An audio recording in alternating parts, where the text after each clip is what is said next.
si è voltato improvvisamente alla gente che era lì e ha detto: la gente che cosa dice che io sia? Chi dice che io sia? E voi chi dite che io sia?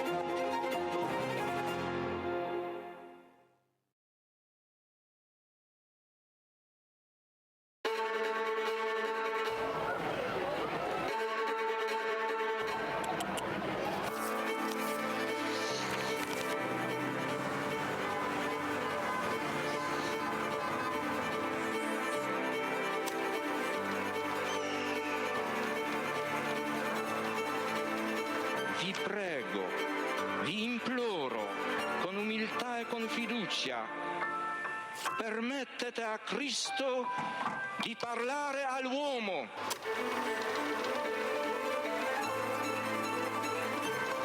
Don Gius aveva capito il problema che avevo. Se la tua vocazione è vero, il tuo lavoro verrà fuori anche dai sassi.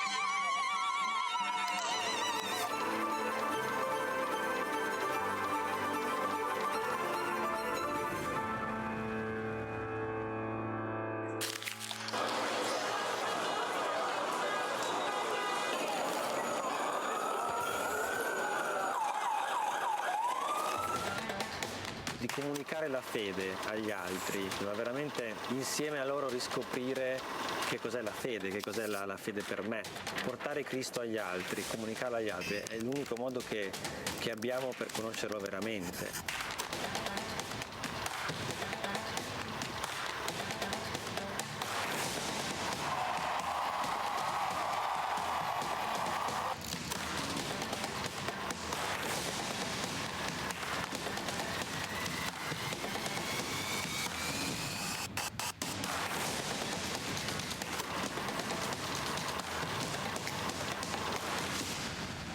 L'iter communionis aiuta a comunicare all'esterno la ricchezza di vita, di giudizi, di tentativi, di opere che nascono dalle persone e dalle comunità.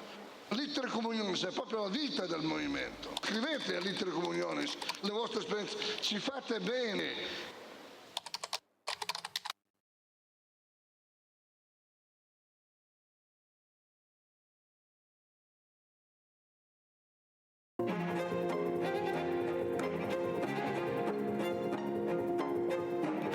Si è voltato improvvisamente alla gente che era lì e ha detto: la gente che cosa dice che io sia? Chi dice che io sia? E voi chi dite che io sia?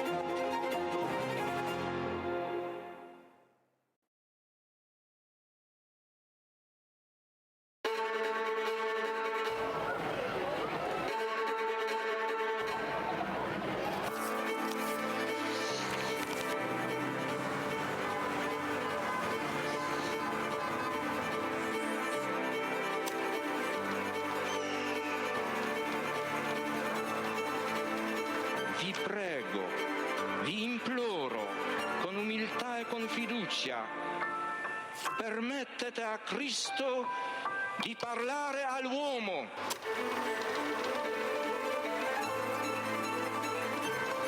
Don Gius aveva capito il problema che avevo. Se la tua vocazione è vero, il tuo lavoro verrà fuori anche dai sassi.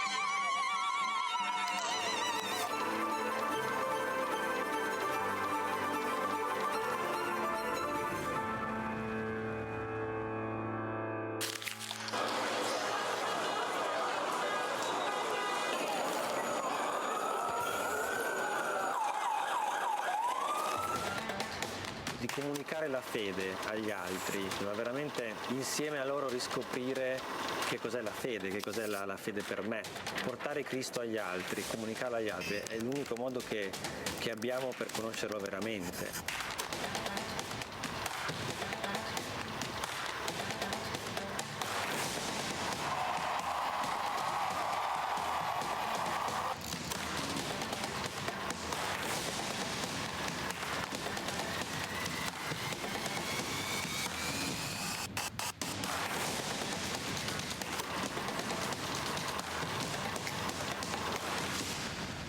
L'iter communionis aiuta a comunicare all'esterno la ricchezza di vita, di giudizi, di tentativi, di opere che nascono dalle persone e dalle comunità.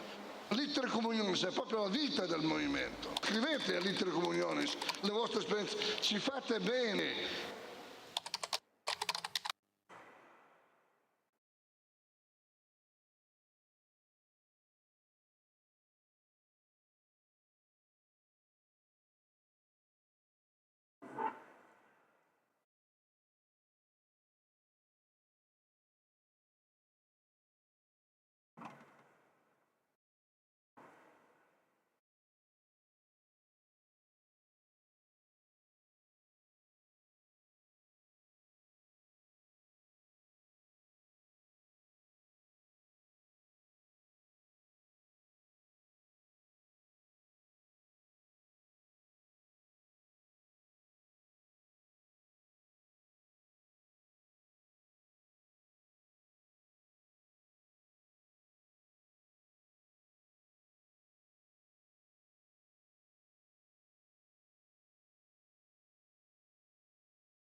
Civiltà dell'amore, fratelli e sorelle, costruite senza stancarvi mai questa civiltà.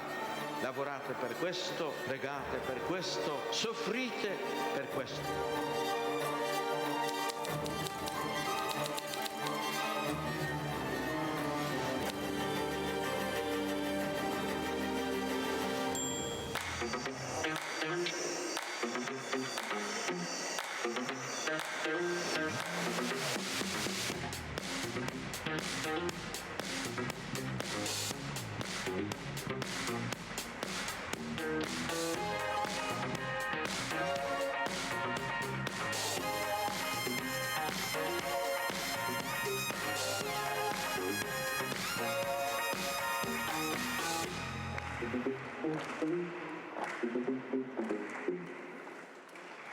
Buonasera a tutti.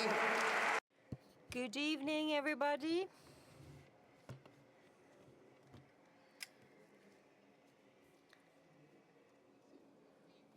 Good evening and welcome to the last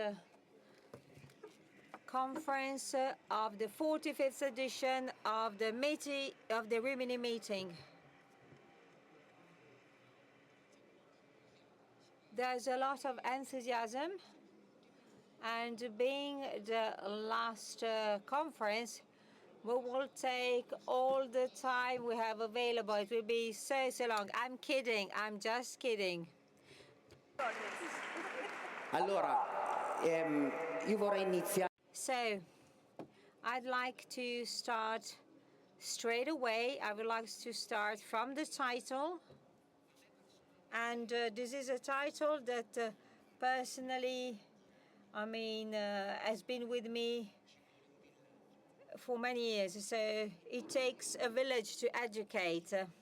And so the Rimini meeting wanted to close this edition with a conference on education. So we are the sort of sons of a man, John Giussani always said, give us the freedom to educate.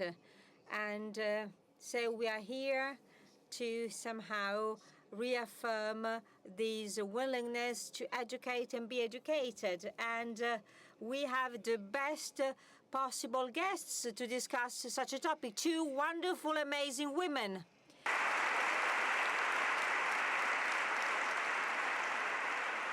Non è uno scherzo, ma... So, to my right, we have Rose.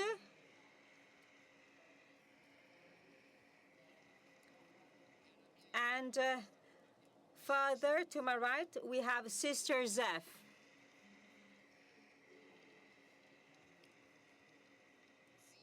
So Auntie Rose and Sister Zeph, an auntie and a sister. So as if we were a family. Actually, because education is a great support for families and for society at large. So I don't want to elaborate too much and lose precious time. So let's start from the title. And this is a title that we heard saying from Pope Francis too. It takes a whole village to educate a child.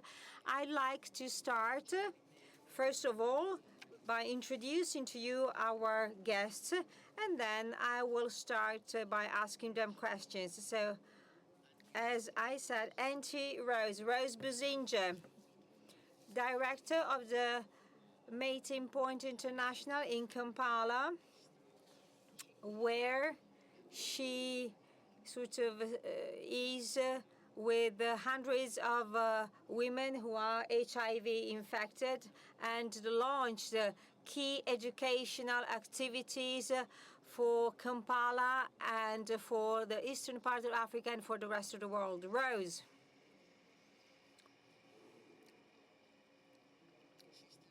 And then Sister Zeph, educator. She launched her first school when she was 13. I'm not referring that she attended school. She established her first school when she was 13 years old. She has been an educator since she was 13. Yes, you understood correctly, 13. And in 2023, she won the award as best teacher in the world. So best global teacher. Well, I will ask the same question to both now, the same one. So could you please introduce yourself to us? Tell us who you are, and also which personal experiences influenced you, had the greatest influence on you, fascinated you, of course, when it comes to education, and made you become what you are today. And how did your passion for education develop, leading you to build the enormous work you're serving today, that is education in your country? So Rose will start. First of all, hello everybody. I am really moved seeing you in front of me, and I know many faces. There are many familiar faces, all of my brothers and sisters. Before answering, I want to underscore that you saw the faces of my children and my women.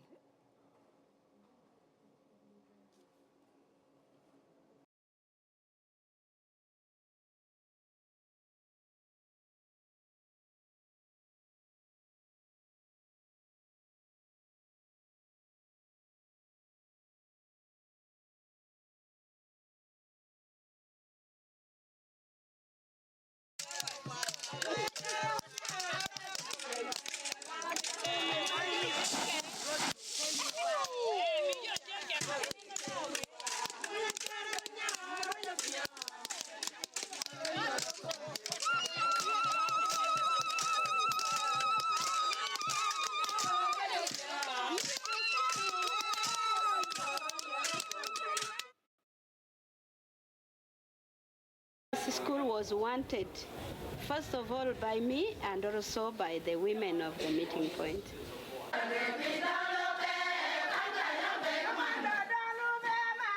The value that the women discovered in themselves, they wanted it for their children. They wanted that the children should be educated in the way they were educated. They made the necklaces, and they sold about 48,000 necklaces to Europe. to contribute on the building of the school. And this is how the school came up.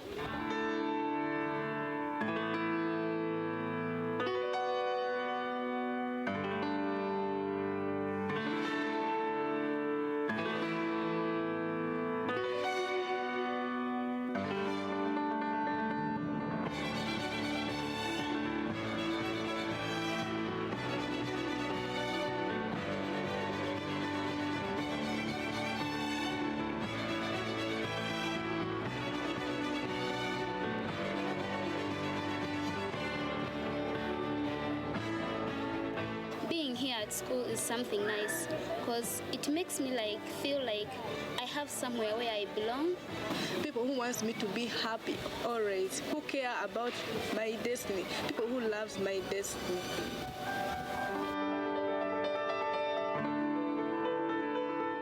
The way we treat our students is kind of different from the way students are treated in other schools.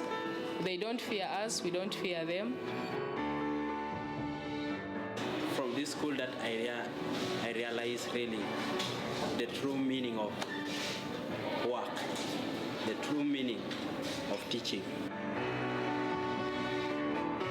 What is doing this school for these students, for me, first of all, and for everyone, is to recognizing that there is a beauty for us, that we can live this beauty.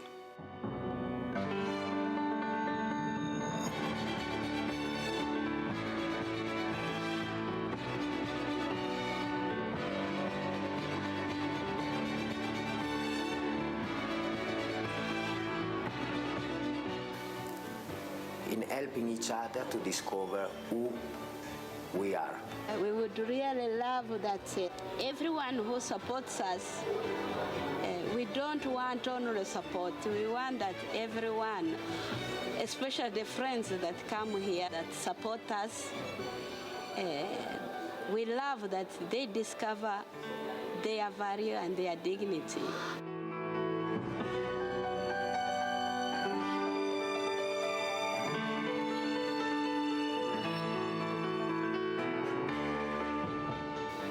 And we would love to be together in this discovery, in this adventure. It's a real an adventure, but a beautiful adventure, because it's a matter of looking at our bodies, all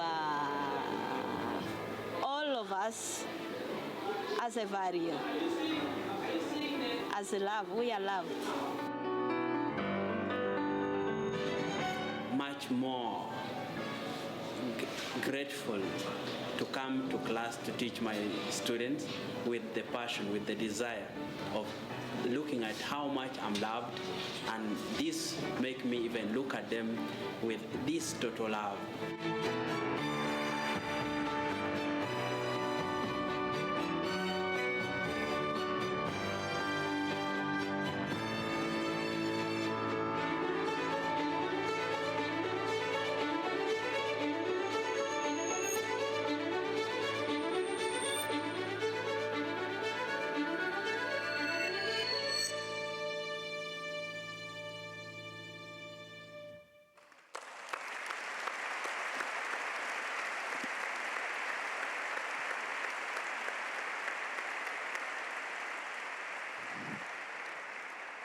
Tienilo vicino. I think, sorry. Io penso. I think that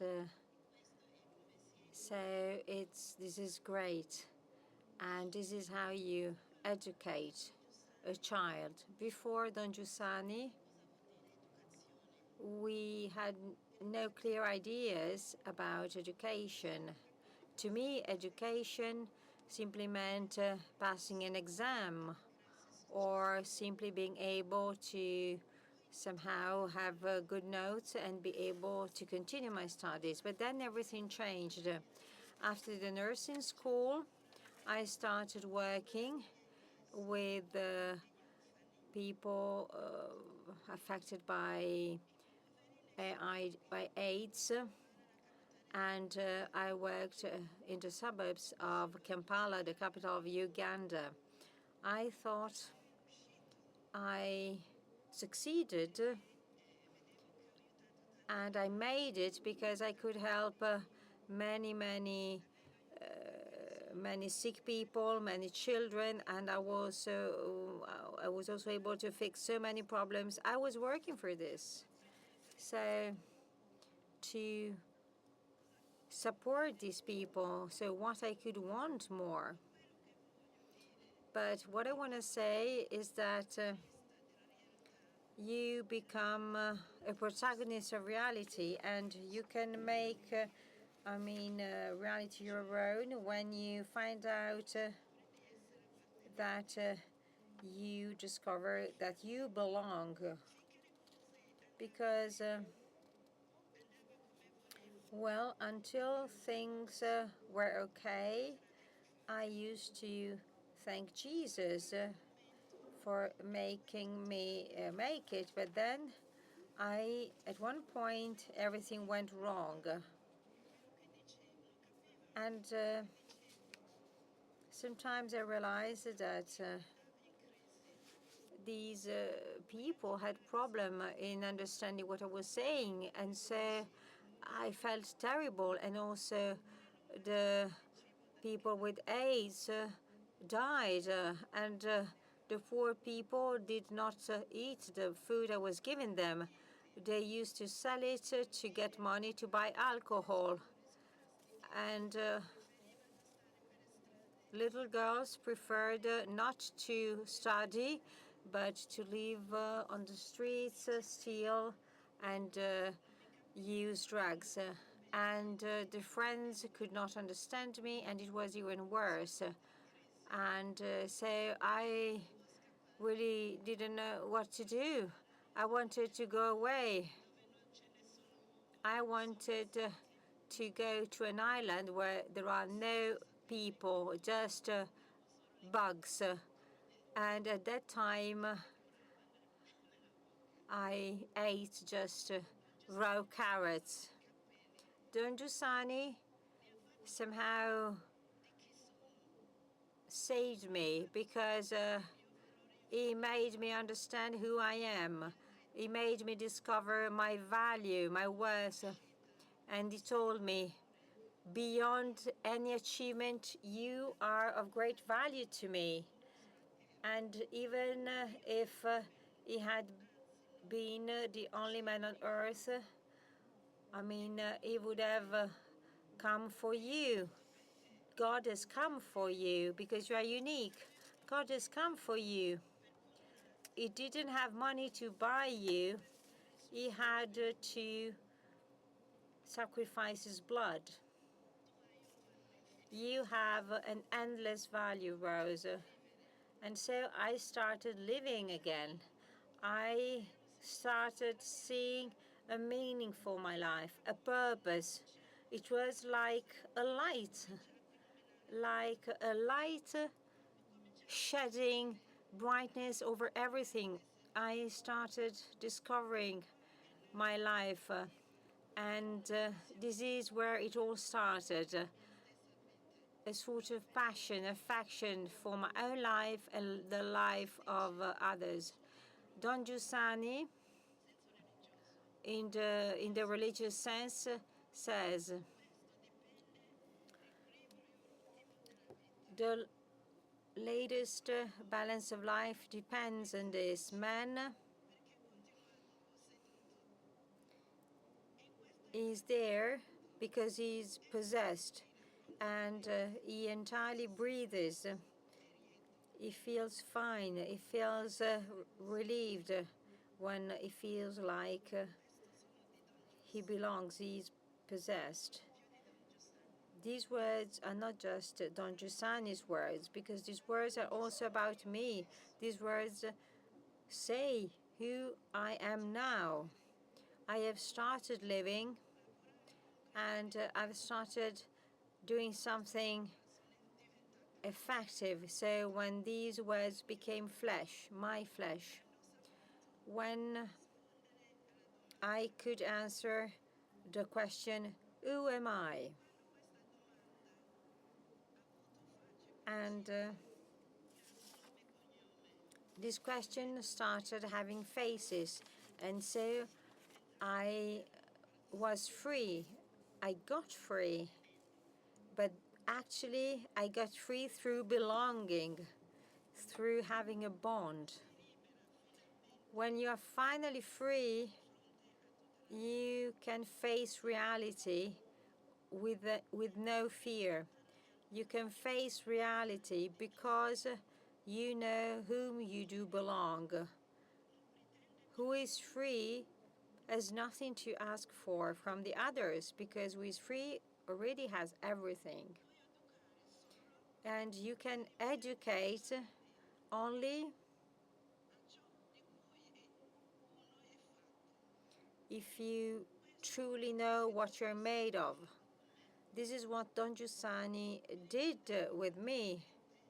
He used to tell me to think about what is behind things, what is behind reality. Behind reality, there is the content of reality. That is actually what is inside me.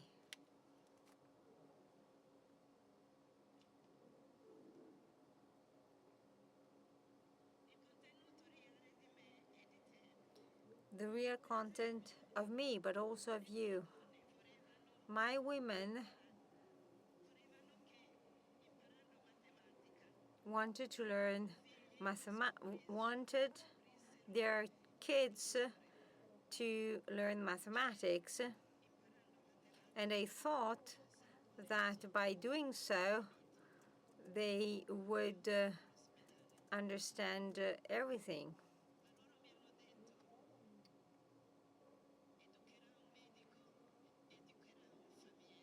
And they told me, no, we want a school. We want to train future doctors and nurses. And they won over me. I said, I don't have money. And they told me, okay, we will get money. And they made the necklaces to be sold. So without them, without this discovery education, without this endless connection with the others, I wouldn't be here. And then education turned into a desert where nothing can grow, where everything becomes transient, where everything is reduced to passing an exam. And that has nothing to do with my heart. And then when things are like this, people get bored.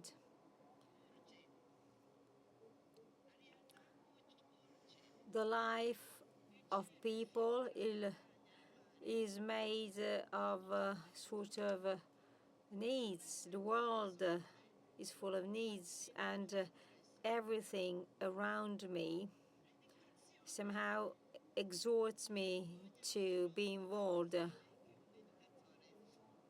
And I feel ashamed to say so in front of such educators, but actually the educator needs to first realize the reality surrounding themselves and establishing a bond with all that. But my heart bursts when I see this bond, because reality urges, reality calls, and I find a beauty that is attractive.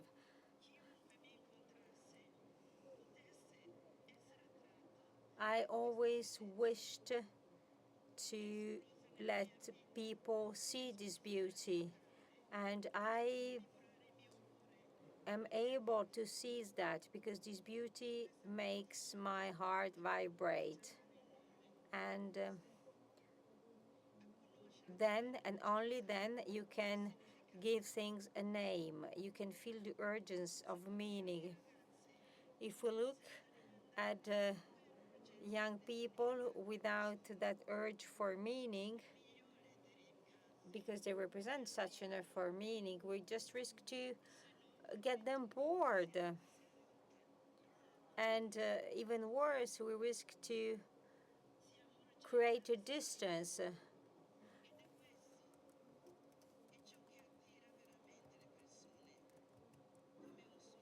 People are attracted if they understand that you feel their urge. This is what happened with Don Giussani. And this is something that had to do with anything in life, with coffee, with sleeping and waking up, with homework. I used to live my life as if I was broken into pieces.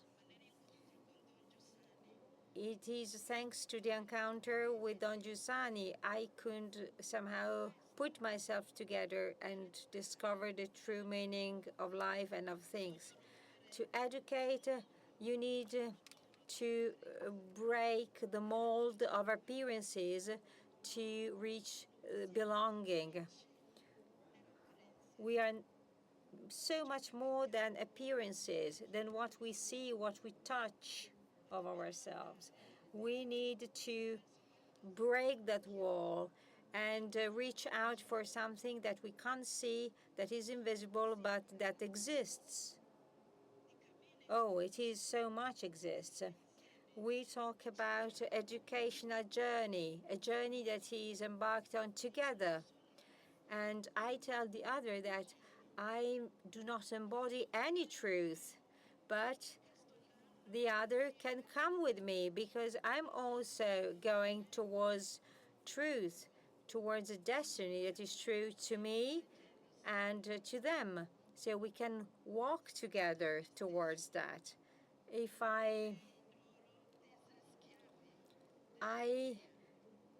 so then propose this idea, and so I propose to embark on this journey together. I'm not offering a truth, I'm offering to go together in search of that truth. One day, little kids arrived. And these little kids from the Luigi Giussani School had stolen the smartphone of a teacher. And they said, oh, the phone has disappeared.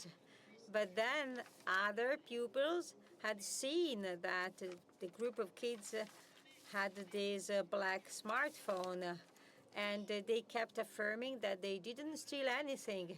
And so they sent these kids to me. I was like the ultimate judge. And it was some 14-year-old kids. And they come to me in my office, and I tell them, so where is this phone? They took it from a pocket, and they gave it to me. And I said, why do you give it to me? Everybody else has tried to make you give this smartphone back. Why are you giving this phone to me? Because you told us that you want always the truth. But before entering my office, I had a picture of Don Giussani behind me. And so they looked at it and said, oh, Don Gius. And he was smiling. And they were not scared at all. So to me, that was such an amazing episode. It was not magic. It was really about relations. I mean that the other person has really understood. Or my women with a T-shirt with Icarus on. I had studied Icarus, and who built wings because he wanted to fly, and then he gets close to the sun, and then the wings melt down. I came to Italy. I've been here for 6 months, and when I went back, so these women brought me these T-shirts back and told me, we do not want to fly and have our wings melted and fall down like Icarus. We want to keep flying without falling. And so they printed T-shirts with Peter and John visiting the grave where Jesus was and from which he resurrected. That is why I like when people say no, when young people say no, my students say no, because this is a sign that I did not make them the slaves of my ideas. They can also tell me, go to hell with your T-shirts. In the past, I felt every no like being a big slap on the face. I thought that every no was like a rejection to me. But no, this is not like that, because that no refers me to something bigger than me. So even if one day they were to go away and leave, I know that they will come back one day. And I know that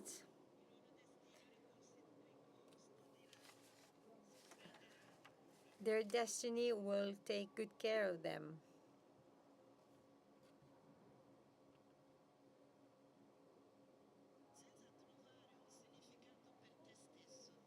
So if you don't find your own purpose, you can't educate, you can't create a village.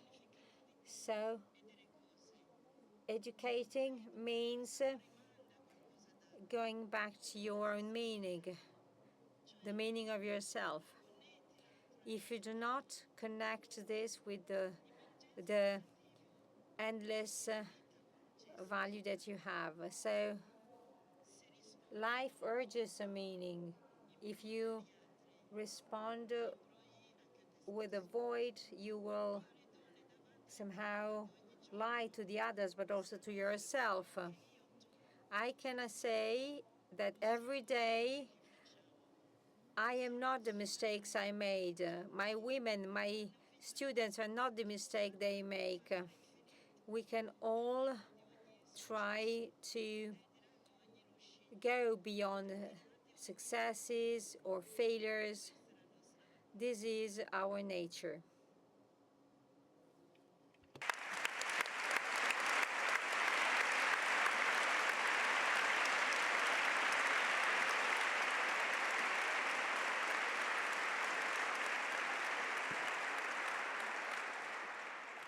Sister Zeph. Sister Zeph. Yeah. You can use it. Yeah, it's already on. Hi. Good evening. And first of all, thank you very much for having me the opportunity, for having me here.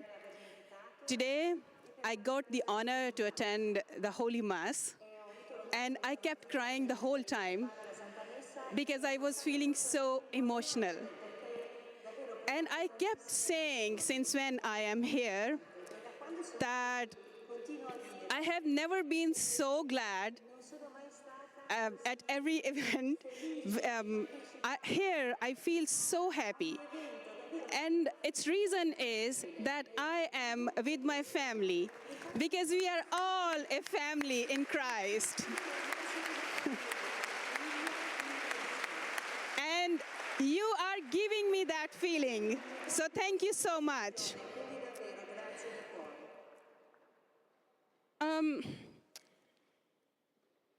As human beings, all of us have dreams.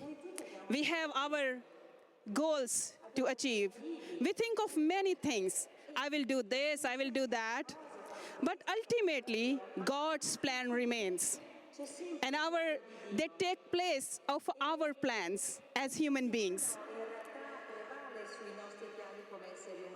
God has taught me things to transform lives, to look towards others by putting me in difficult situations and then taking me out of that. My story started when I was 2.5 years old. We are 4 sisters, and I was 2.5 when my mother gave birth to her last daughter. At that day, I saw she was beaten. And my uncle held me in his hands, and he brought me on the roof of the house. And he wanted to throw me down, because in my culture, some people think that being a girl means a burden on the family. Why it is like that? Because 26.2 million children in the country are out of school from age 5 to 16. 70% children from age 5 to 10 cannot read or write. Only 22% of women are a part of the empowerment empowered women. And when women are depending on men for everything, obviously, men treat them like their masters, and they feel like the girls are a burden. At that time, my father came from outside, and he saved me. You know why my father was able to save me? Because he had 5 years of education. He had primary education. And because he had education, so he did not discriminate. At that day, my father brought me and my sisters to another village. But it was not the end. God wanted to teach me something else. I went to a government girls' high school for 7 years. I wanted to be a lawyer. I wanted to explore what was happening around me. I wanted to ask so many questions because I had the curiosity about things happening around me. There was no one to answer my questions. I would ask these questions from my teacher. But my teacher was not a lifelong learner. She didn't want me to ask the questions. Instead, she started discriminating me. I was so sad. And one day, I decided to leave the school because I did not want to study in a place where there was no respect, where there was no love for children, and where children were not allowed to ask questions, and where children were discriminated because of their religious background, their financial background. I did not want to study there.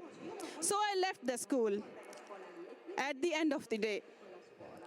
I left the school, and after a few days, I thought, I wanted to be a lawyer. Now what is my future? What am I going to do in my life? So I called some of my friends, and I said, let's study in my home. So we started sitting in the courtyard of my home, and I had no pencil, no book. I did not have any financial resources because I belonged to a working class. I went to a neighbor's house where a lady had been doing embroidery on the shirts. I learned it from her, and I started working for 8 hours a day to fund the school. For the next 4 hours, I would teach in the free school, and for the next 4 hours in the night, I would teach myself. I decided that I will never go back to any school in the country, so I started teaching myself. I kept teaching myself. I would take exams from a school or college and university with the passage of time, and ultimately I completed my master's in political science and history. So you see, these are the initial pictures of my courtyard school. For the next 17 years, I kept doing this work 20 hours a day. I never took a break. And sometimes on Sundays, because I have been working as my education was increasing, I was getting better and better jobs. So on Sundays, I would visit village to village, convincing women to send their daughters to my school. Because I decided from the day one, I will give 100% free education to the children. Because otherwise, people don't want their children to attend a school.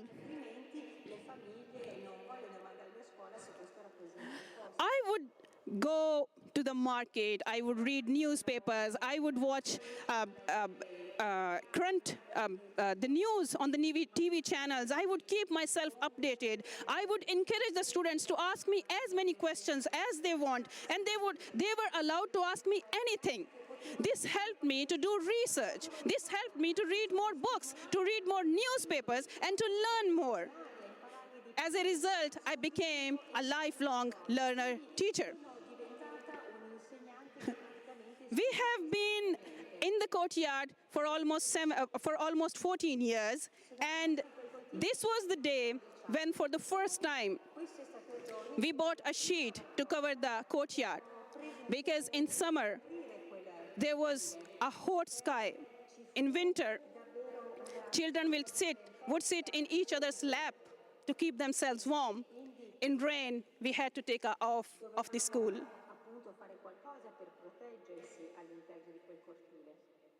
But the beautiful thing is, I did not give up, and my students did not give up.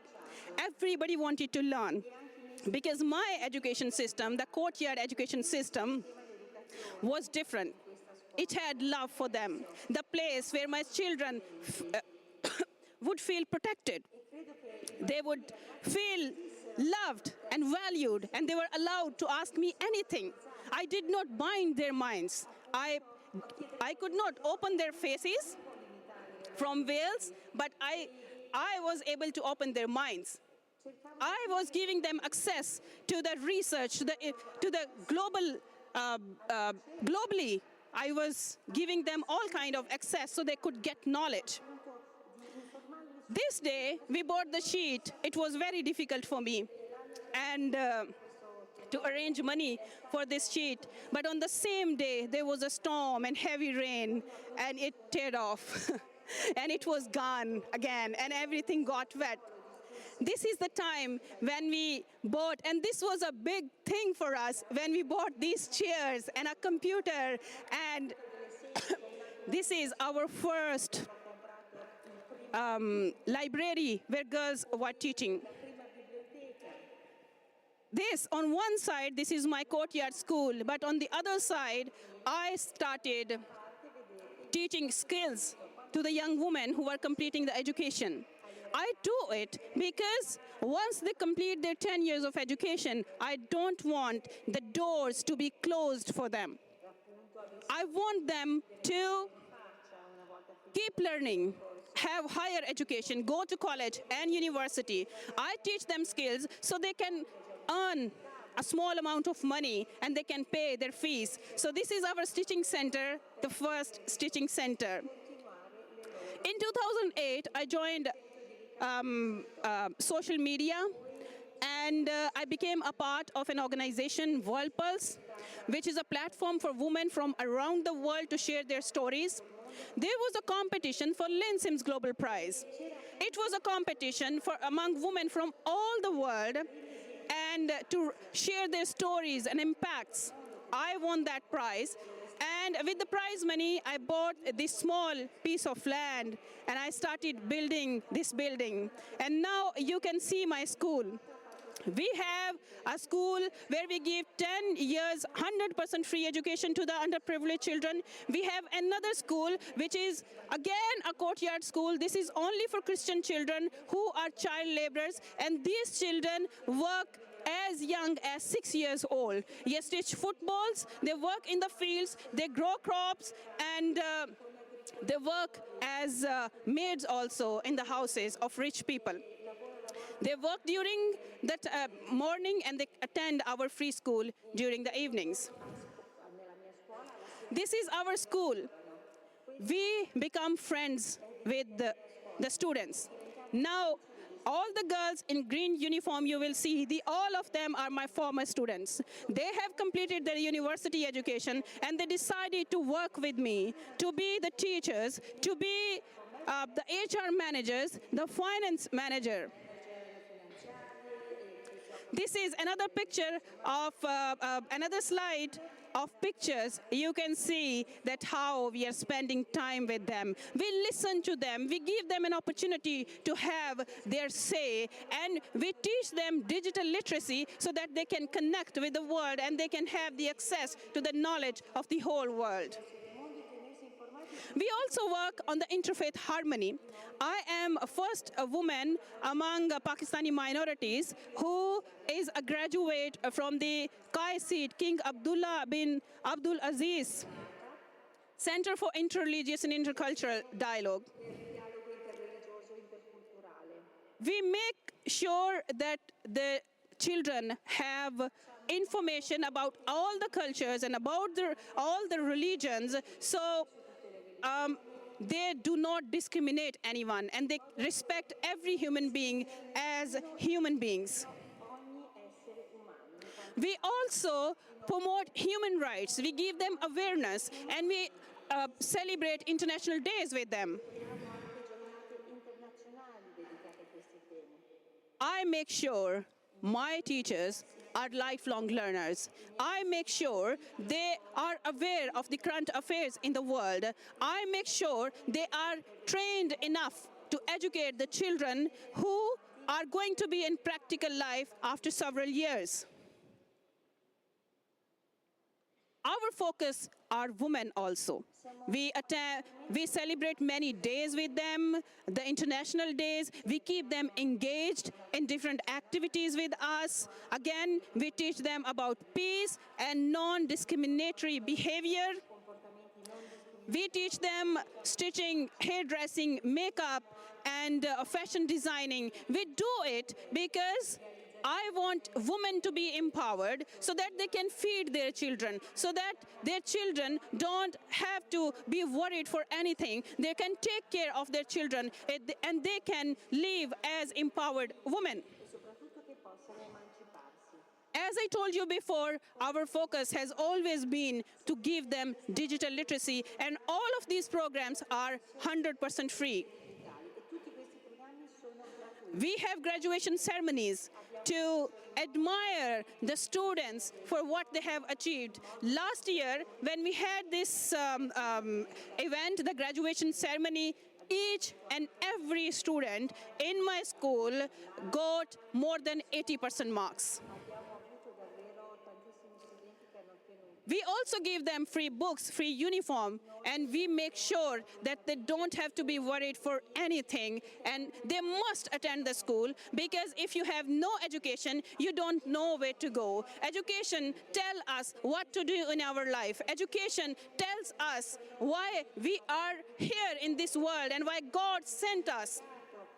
And I always tell to my team members that when you are educated, it also determines your internal life. Because every time I read Bible, I learn something new. Every time I get more mature, and every time I realize that why God sent me to this world. And just today when I was praying to God, I was saying, God, I don't know what is next in my life, but please don't give me what I desire for. Please give me what you have planned for me, because his plans are the best, you know. We also teach self-defense techniques to young women so that they can encounter with the street harassment and physical and mental violence they have to face inside the houses. We have cultural events to introduce them to our very bright and very beautiful culture of Pakistan. We attend religious events and other events with our staff so that they can be motivated and they can be united and they know that they are also valued. Because if your team is not committed and they do not understand your philosophy and they don't trust on your philosophy, you cannot go further. These are other pictures from our vocational center. These are the activities. We teach them science, math, and different languages, and digital literacy, and arts.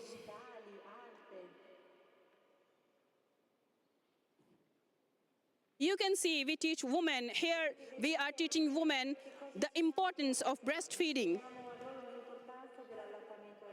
This is another training that we are giving to our women.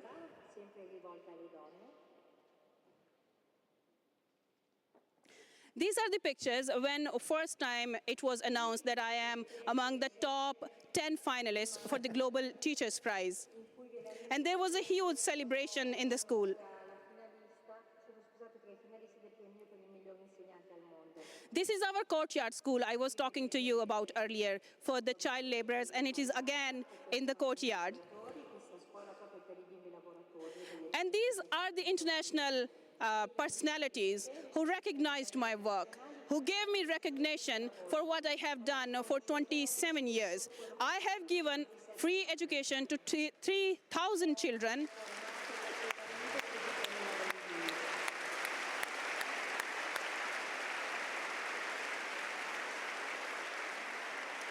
I have empowered 6,000 underprivileged women.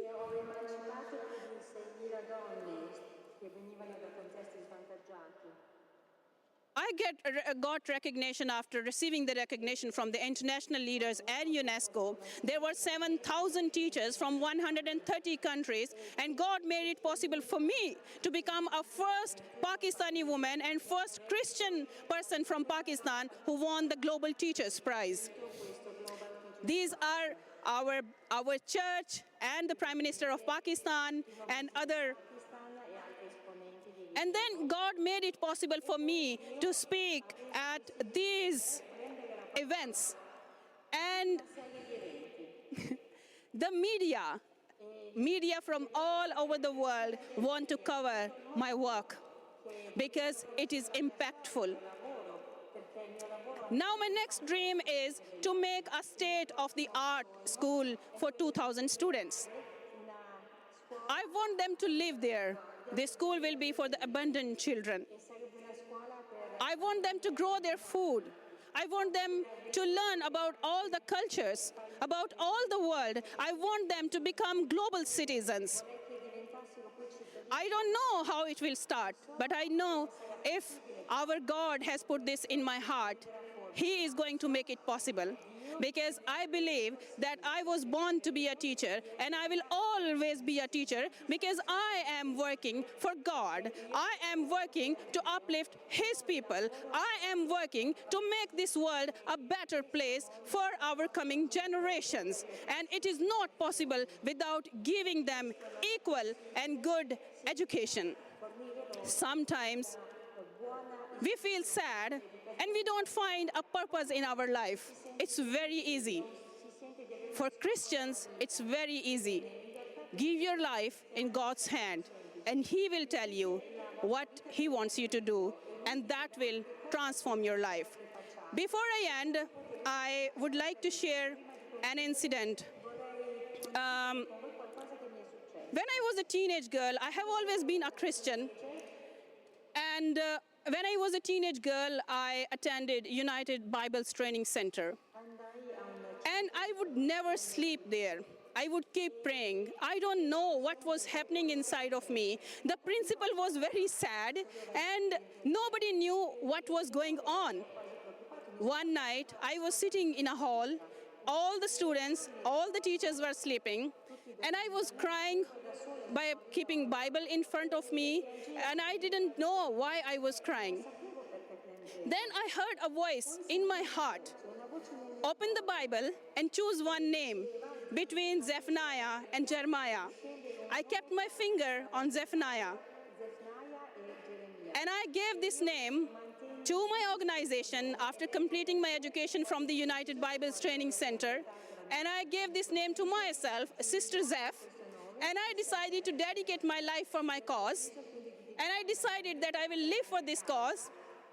And after almost 20 years of that incident, God gave me a son, and I gave him this name, Zephaniah. Everything was changed. Everything. And I started having support. The name was reaching of my organization all over the world.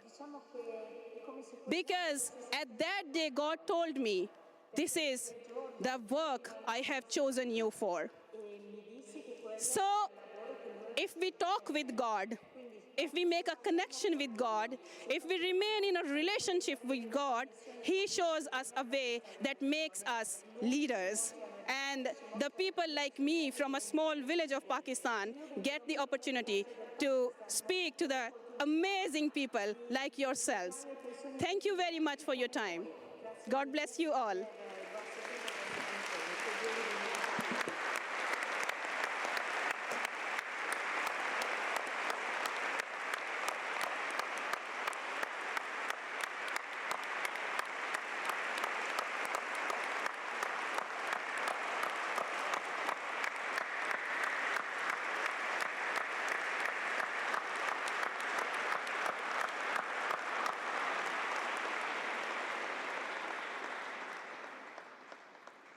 Penso che chiunque sia I think that each one of us sitting us in the hall can say that we have seen two women who are passionate of the vocation that they are living. They are passionate women about finding a meaning in the heart of each one of us, in the heart of children, in the heart of teenagers who start a high school and to start university, in the heart of people getting married, in the heart of people living. Because the people who live, because they live, have to ask themselves this profound question, this search for a meaning. They have to find a meaning. And we have met tonight two people that are shouting this meaning. They embody this meaning. You can see this meaning. And if you can see this meaning, you can walk together. This is education. This is cool. So, there are many other questions that I would like to ask, but like real teachers have been speaking longer than they were expected. But actually, they have been answering all the other questions. So don't worry, don't worry.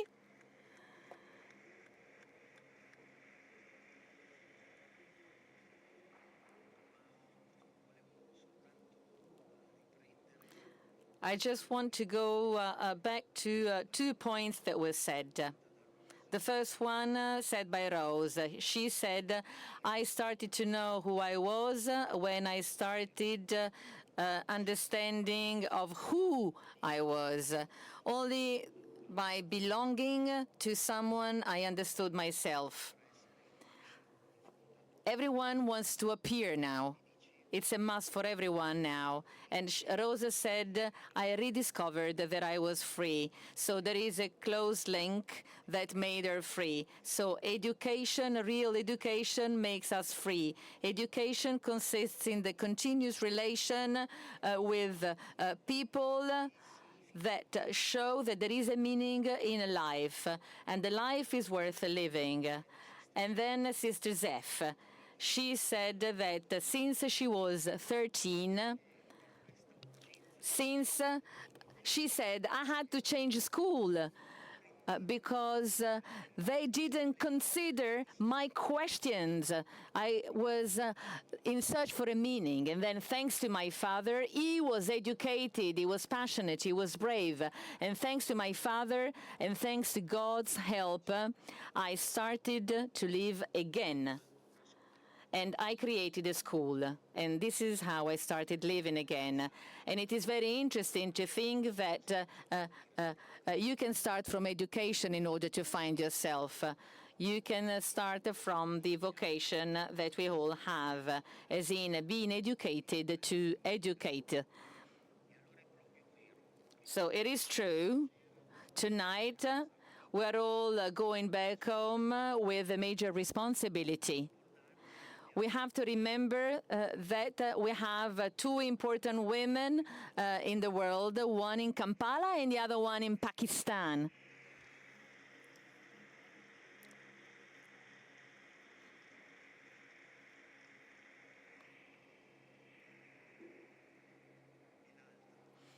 And let me conclude with a quote that accompanied me this year by Don Giussani, saying, the problem with educating young people, everyone, is that they absolutely need one thing, and it is what nature has established. What do young people need? The presence of an adult. And then Don Giussani said, an adult is the one that relates and belongs to somebody else up there. This is why it takes a village, because it is everyone's responsibility. I really want to thank our auntie and our sister.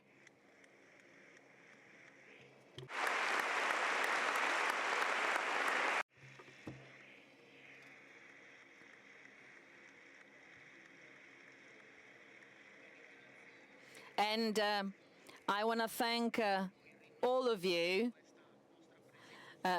for staying with us until the end, because you are supporting the hope.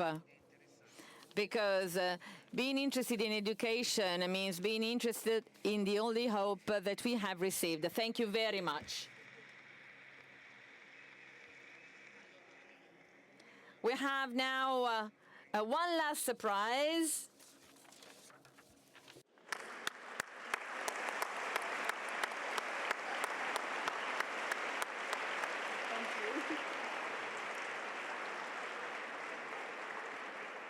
Grazie, Rose. Thank you, Rose.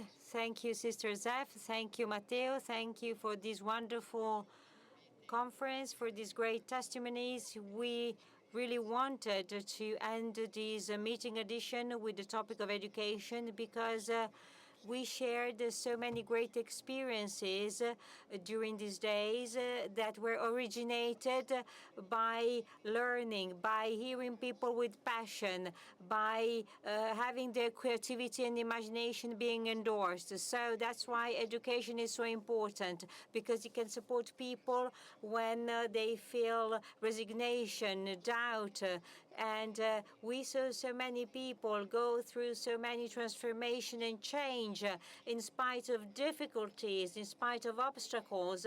Instead, they became even more courageous, building things. So that is how we chose the title of next year meeting that I want to share with you. This was a great edition. I was really amazed by the level of participation, even so many tonight, so interested. I was surprised and amazed by the depth of the discussions that we had, the exchanges, by the many exchanges that we had, and many people also joined our talks and conferences and roundtables, even from remote. And I'm extremely grateful for all of this, because all this is a great gift, and nothing can do anything like that alone. And also this is something that you cannot entirely plan, because when things become so great, it's because this goes beyond our, control and power. So it is really extraordinary. And so we decided to give a voice to this ability, desire, and wish to build. We chose a verse by the great English author T.S. Eliot. And at one point, he wrote in the choruses of the rock, "In the vacant places, we will build with new bricks."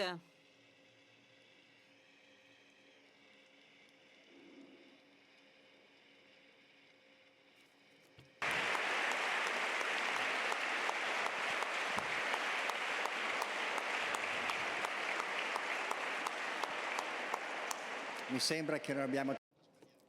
I think that is a targeted title. So, new bricks. We heard just now, what are these new bricks? And so please come back next year.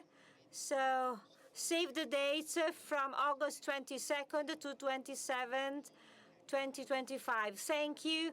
We need people passionate and interested like you. Thank you very, very much.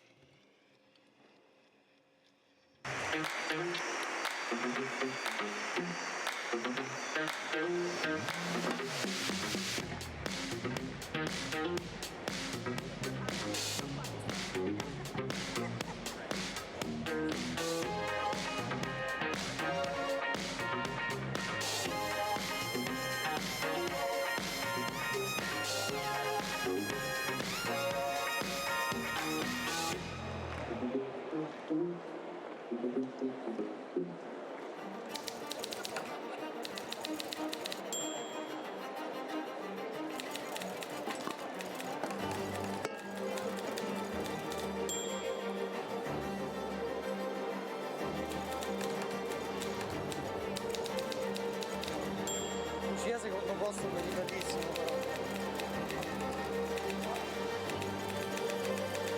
Sì, Mauro Di Chiara sulla quarta medaglia. La civiltà dell'amore, fratelli e sorelle, costruite senza stancarvi mai questa civiltà. Lavorate per questo, pregate per questo, soffrite per questo.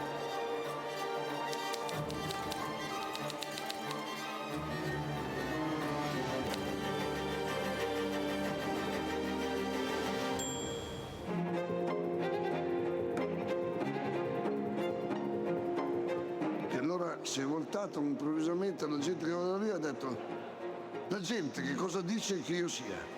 Chi dice che io sia? E voi chi dite che io sia?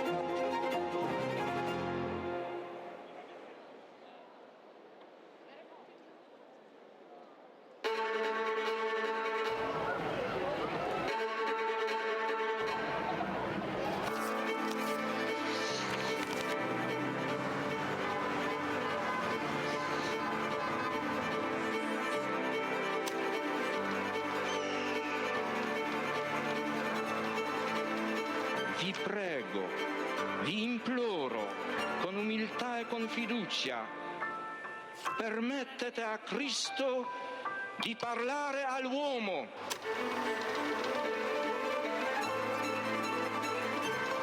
Don Giussani aveva capito il problema che avevo. Se la tua vocazione è vero, il tuo lavoro verrà fuori anche dai sassi.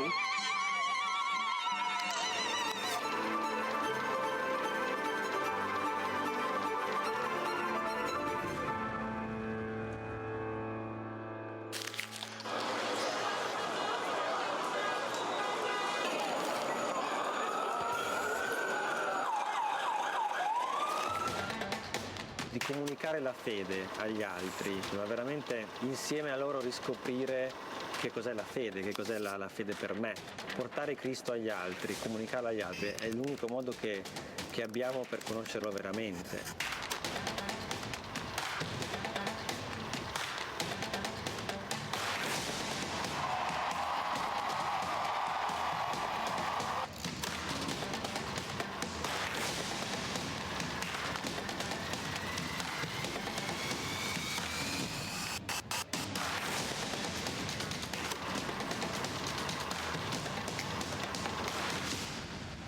L'iter communionis aiuta a comunicare all'esterno la ricchezza di vita, di giudizi, di tentativi, di opere che nascono dalle persone e dalle comunità. L'iter communionis è proprio la vita del movimento. Scrivete all'iter communionis le vostre esperienze, ci fate bene.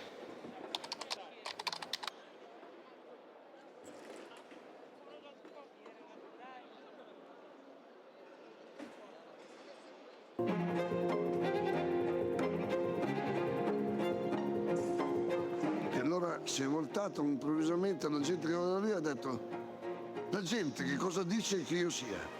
Chi dice che io sia? E voi chi dite che io sia?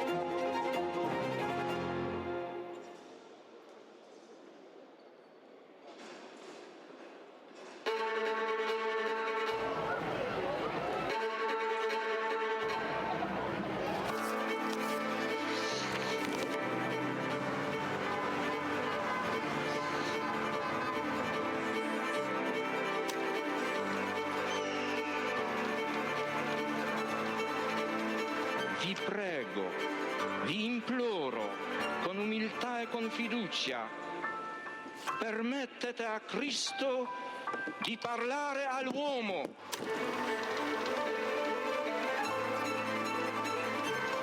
Don Giussani aveva capito il problema che avevo. Se la tua vocazione è vero, il tuo lavoro verrà fuori anche dai sassi.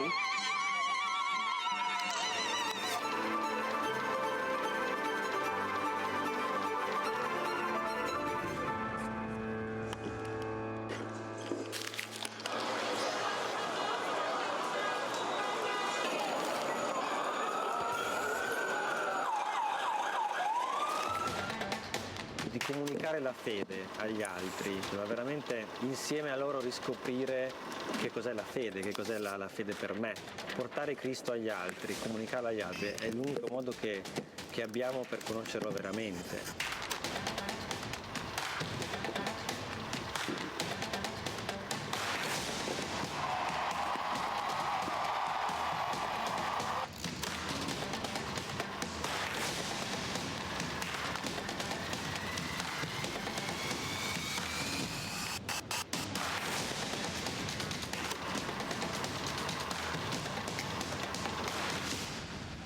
L'Iter Communionis aiuta a comunicare all'esterno la ricchezza di vita, di giudizi, di tentativi, di opere che nascono dalle persone e dalle comunità. L'Iter Communionis è proprio la vita del movimento. Scrivete all'Iter Communionis le vostre esperienze, ci fate bene,